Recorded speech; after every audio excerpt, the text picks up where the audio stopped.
So ಇದು ಸಂಗತಿ. ಇನ್ನು ಪ್ರವಾಹ ಸ್ಥಿತಿ, ಅದನ್ನು ಹೇಗೆ ಎದುರಿಸಬೇಕು ಈಗ ಜಿಲ್ಲಾಧಿಕಾರಿಗಳು ತಲೆ ಕೆಡಿಸ್ಕೊಂಡಿದ್ದಾರೆ. ಅಧಿಕಾರಿಗಳ ಜೊತೆಗೆ ಬೆಳಗಾವಿ ಜಿಲ್ಲಾಧಿಕಾರಿಗಳು ಮೀಟಿಂಗ್ ಮಾಡಿದರು. ಮೊಹಮ್ಮದ್ ರೋಷನ್ ಮೀಟಿಂಗ್ ಮಾಡಿ ಪರಿಸ್ಥಿತಿಯನ್ನು ಎದುರಿಸಲಿಕ್ಕೆ ಯಾವ ರೀತಿ ನೀವು ಸಜ್ಜಾಗಿದ್ದೀರಿ ಅನ್ನುವಂಥ ಪ್ರಶ್ನೆಗಳನ್ನು ಹಾಕಿದರು. ನೋಡಿ, ನಾವು ತೋರಿಸ್ತಾ ಇದ್ದೀವಿ. Young and energetic officer, Krishna ತೀರದ 20ಕ್ಕೂ ಹೆಚ್ಚು ಹಳ್ಳಿಗಳು, ಅಲ್ಲಿ ನೆರೆ ಹಾವಳಿಯ ಭೀತಿ ಇದೆ. ಯಾಕಂದರೆ ಈ ದೂದ್ ಗಂಗಾ ನಾವೇನು ತೋರಿಸಿದ್ವಲ್ಲ, ಈ ದೂದ್ ಗಂಗಾ ಕೂಡ ಅಷ್ಟನ್ನೇ ಪಶ್ಚಿಮ ಘಟ್ಟದ ಪ್ರದೇಶದಲ್ಲಿ ಹುಟ್ಟುವಂಥ ನದಿ. ಇದು ಸಣ್ಣ ನದಿನೇ, ಸಿಂಧುದುರ್ಗದಲ್ಲಿ ಹುಟ್ಟುತ್ತೆ ನದಿ. ಆದರೆ ಬರ್ತಾ ಬರ್ತಾ ಬರ್ತಾ ಬರ್ತಾ ಅದರ ಗಾತ್ರ ದೊಡ್ಡದಾಗ್ಬಿಡುತ್ತೆ. ಅಲ್ಲಲ್ಲಿ ನೀರು ಸೇರಿ ವಿಪರೀತ.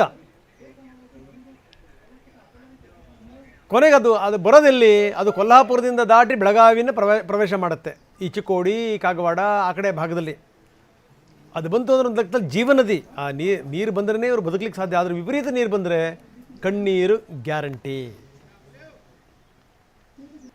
ಇನ್ನು ರಾಜ್ಯದ ಕರಾವಳಿ, ಮಲೆನಾಡು ಜಿಲ್ಲೆಗಳಲ್ಲಿ ವಿಪರೀತ ಮಳೆ. ಹೀಗಾಗಿಯೇ ಇವತ್ತೂ ಕೂಡ ಶಾಲಾ ಕಾಲೇಜಿಗೆ ರಜೆ ಘೋಷಣೆ ಮಾಡಲಾಗಿದೆ. ಕೊಡಗು ಜಿಲ್ಲೆಯಾದ್ಯಂತ ಶಾಲಾ ಕಾಲೇಜುಗಳಿಗೆ ರಜೆ. ಶಿವಮೊಗ್ಗ ಜಿಲ್ಲೆಯ 4 ತಾಲೂಕುಗಳಲ್ಲಿ ಶಾಲಾ ಕಾಲೇಜುಗಳಿಗೆ ರಜೆ. ತೀರ್ಥಹಳ್ಳಿ, ಹೊಸನಗರ, ಸಾಗರ, ಸೊರಬ. ಚಿಕ್ಕಮಗಳೂರು ಜಿಲ್ಲೆಯ 6 ತಾಲೂಕುಗಳು ಶಾಲೆಗಳಿಗೆ ರಜೆ. ಮೂಡಿಗೆರೆ, ಕಳಸ, ಶೃಂಗೇರಿ, ಕೊಪ್ಪ, ಎನ್.ಆರ್.ಪುರ ತಾಲೂಕು.